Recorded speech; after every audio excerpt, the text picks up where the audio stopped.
Alhamdulillah, wassalatu wassalamu ala Rasulillah Sayyidina wa maulana Muhammad ibni Abdillah wa ala alihi wa sahbihi wa man tabi'ahu wa mawalah. Ashhadu an la ilaha illallah wahdahu la syarika lah wa ashhadu anna sayyidana Muhammadan abduhu wa rasuluh la nabiyya ba'dah. Allahumma salli wa sallim wa barik ala sayyidina wa maulana Muhammadin nabiyil ummi wa ala alihi wa sahbihi wa barik wa sallim. Wa qala ta'ala fil Qur'anil azim wa huwa asdaqul qailin. A'udzu billahi minasy syaithanir rajim. يا أيها الذين آمنوا اتقوا الله حق تقاته ولا تموتن إلا وأنتم مسلمون. وقال تعالى في آية أخرى يا أيها الذين آمنوا اتقوا الله وقولوا قولا سديدا يصلح لكم أعمالكم ويغفر لكم ذنوبكم ومن يطع الله ورسوله فقد فاز فوزا عظيما. عباد الله أوصيكم ونفسي بتقوى الله وطاعته فقد فاز المتقون. Hadirin jamaah salat Jumat yang dimuliakan oleh Allah Subhanahu wa taala. Kembali kita bersyukur kepada Allah Subhanahu wa ta'ala sampai pada hari ini Allah pertemukan dua kemuliaan.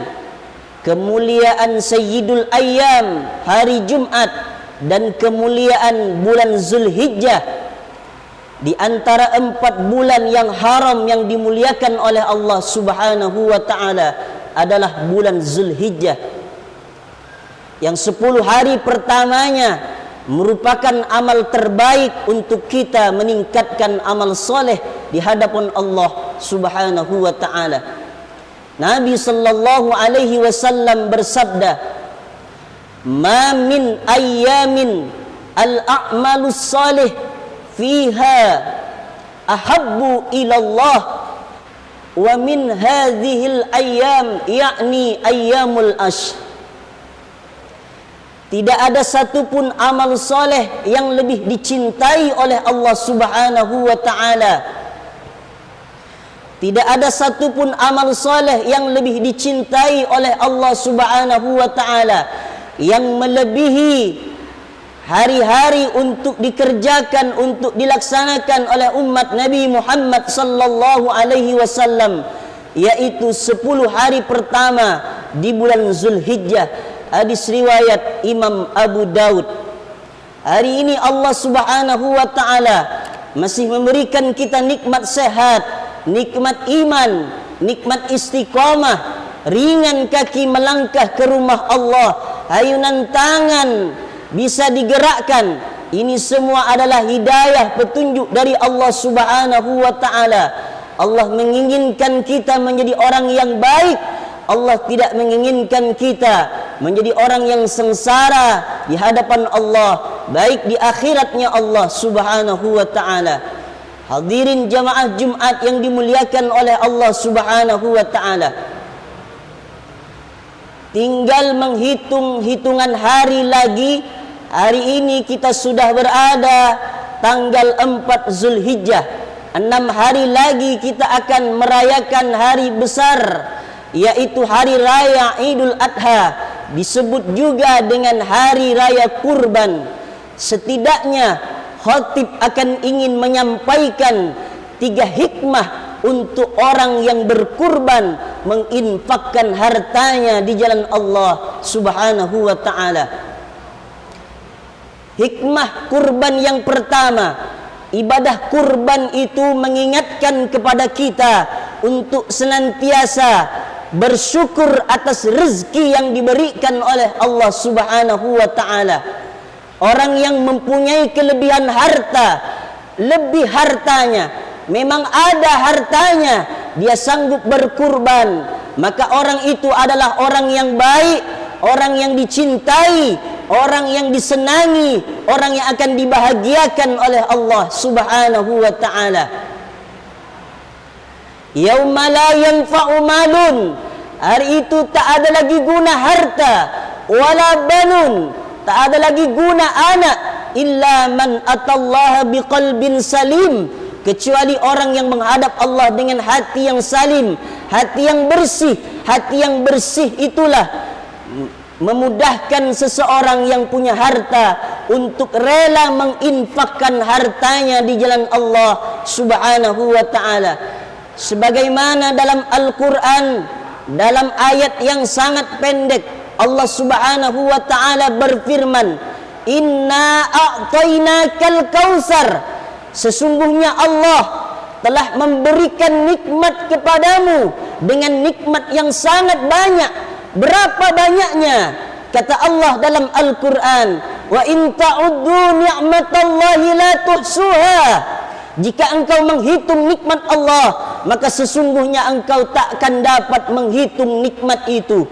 Di antara orang yang bersyukur atas nikmat Allah, tidak hanya bisa melaksanakan salat Jumat berjamaah, tidak hanya bisa melaksanakan salat fardu, tapi dilanjutkan ayatnya, fasalli li rabbika wanhar, salatlah dengan menyebut nama Tuhanmu dan berkurbanlah. Begitu kata Allah Subhanahu wa ta'ala. Begitu pentingnya kita untuk mendekatkan diri kepada Allah. Lewat apa? Lewat harta yang sudah dititipkan oleh Allah Subhanahu wa ta'ala. Orang yang punya harta itu akan berat nanti hisabnya di hadapan Allah. Seperti apa beratnya? Dia akan ditanya oleh Allah, min aina iktasabahu wa fima anfaqahu, dari mana harta itu kau dapat dan kemana harta itu kau belanjakan. Akan ditanya nanti di hadapan Allah Subhanahu wa ta'ala. Allah Subhanahu wa ta'ala juga berfirman dalam Al-Quranul Karim, wa ma anfaqtum min syai'in fahuwa yukhlifu wa huwa khairur raziqin. Dan orang-orang yang menginfakkan hartanya, maka harta itu akan diganti oleh Allah Subhanahu wa ta'ala, dan dialah Allah sebaik-baik pemberi rezeki. Dialah Allah yang melapangkan rezeki kita. Dialah Allah yang menjamin rezeki dari hamba-hambanya yang hidup, yang rela menginfakkan hartanya di jalan Allah Subhanahu wa ta'ala. Ini hikmah yang pertama. Hikmah yang kedua yang dapat kita ambil dari ibadah kurban adalah ibadah kurban mengajarkan kepada kita bentuk kepatuhan dan ketaatan kita kepada Allah Subhanahu wa ta'ala. Sebagaimana dicontohkan oleh Nabi Ibrahim, yang kita semua tahu sejarah Nabi Ibrahim. Allah tak pinta sapi Ibrahim, padahal sapinya banyak. Allah tak pinta kambing Ibrahim, padahal kambingnya banyak. Yang dipinta oleh Allah, yang paling dicintai oleh Nabi Ibrahim, 86 tahun Nabi Ibrahim berdoa kepada Allah, Rabbi habli minas salihin, berikan aku anak yang saleh. Ternyata itu yang dipinta oleh Allah Subhanahu wa ta'ala. Allah ingin membuang dalam hati Ibrahim cinta kepada dunia. Allah ingin menghabiskan hati Nabi Ibrahim supaya habisnya cintanya hanya kepada Allah Subhanahu wa ta'ala. Ternyata Nabi Ibrahim lulus dengan ujian yang diberikan oleh Allah Subhanahu wa ta'ala. Begitu juga yang diharapkan oleh Allah. Allah tak pinta anak kita, Allah tak pinta jabatan kita. Yang dipinta oleh Allah adalah sebagian harta yang sudah dititipkan oleh Allah Subhanahu wa ta'ala. Begitu bahagianya seseorang yang menginfakkan hartanya di jalan Allah, sehingga dia menghabiskan rasa cintanya hanya kepada Allah. Nanti harta yang sudah diinfakkan itu akan menjadi penolong, akan menjadi orang itu terhindar dari jilatan api neraka Allah Subhanahu wa ta'ala. Ma'asyiral hadirin, jamaah salat Jumat yang dimuliakan oleh Allah Subhanahu wa ta'ala.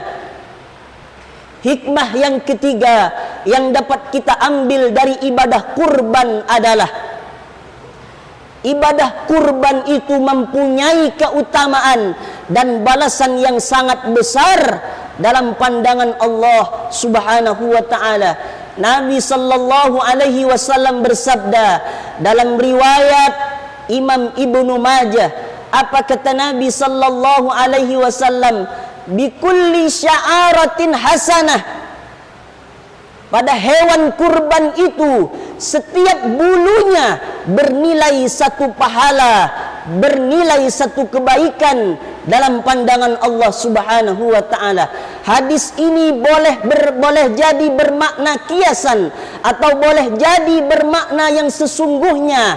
Siapa manusianya yang sanggup menghitung bulu hewan kurban itu? Tidak ada yang sanggup manusianya yang dapat menghitung bulu hewan kurban itu. Juga Nabi sallallahu alaihi wasallam bersabda di dalam hadis riwayat Imam Ibnu Majah. Apa kata Nabi sallallahu alaihi wasallam? Wa innahu la ya'ti yaumal qiyamah biquruniha wa azlafiha wa ash'ariha. Nanti di hari kiamat hewan kurban itu akan datang dengan tanduk-tanduknya, dengan kuku-kukunya, dengan bulu-bulunya, akan menjadi saksi, akan menjadi penolong bagi orang yang berkurban, yang menginfakkan sebagian hartanya di jalan Allah Subhanahu wa taala. Sangat besar sekali pahala kurban, pahala orang yang sanggup berkurban di jalan Allah Subhanahu wa taala. Maka orang-orang yang sudah berkurban, berbahagialah, bersenang dirilah, bersenang hatilah, karena dia hatinya sudah dimudahkan oleh Allah untuk melaksanakan sunnah Nabi, yaitu untuk berkurban. Dan sungguh rugilah orang yang sudah punya harta tapi belum sempat untuk berkurban, untuk menginfakkan di jalan Allah Subhanahu wa taala. Ketika hewan kurban itu disembelih, sebelum jatuh ke tanah darahnya, ampunan Allah sudah sampai kepada orang yang berkurban. Ridha Allah sudah sampai untuk orang yang berkurban. Alangkah rugi orang yang punya harta tapi belum sempat untuk berkurban, karena tidak menutup kemungkinan kita akan sampai pada hari raya Idul Adha yang selanjutnya sebagaimana orang yang menyesal di hadapan Allah. Fayaqula rabbi laula akhartani ila ajalin qarib. Kata orang yang menyesal di hadapan Allah, ya Allah, beri aku masa sebentar saja, bukan masa 5 tahun, bukan masa 10 tahun, sebentar saja ya Allah. Apa yang ingin kau lakukan? Fa as-saddaqah, aku ingin bersedekah, aku ingin menginfakkan hartaku di jalanmu, aku ingin berkurban ya Allah. Begitu orang yang menyesal di hadapan Allah. Wa akum minas salihin, aku ingin beramal saleh. Sungguh penyesalan yang tidak ada lagi guna di hadapan Allah Subhanahu wa ta'ala. Barakallahu li wa lakum fil Qur'anil azim, wa nafa'ani wa iyyakum bima fihi minal ayati wa dzikril hakim, wa taqabbala minni wa minkum tilawatahu innahu huwal ghafurur rahim.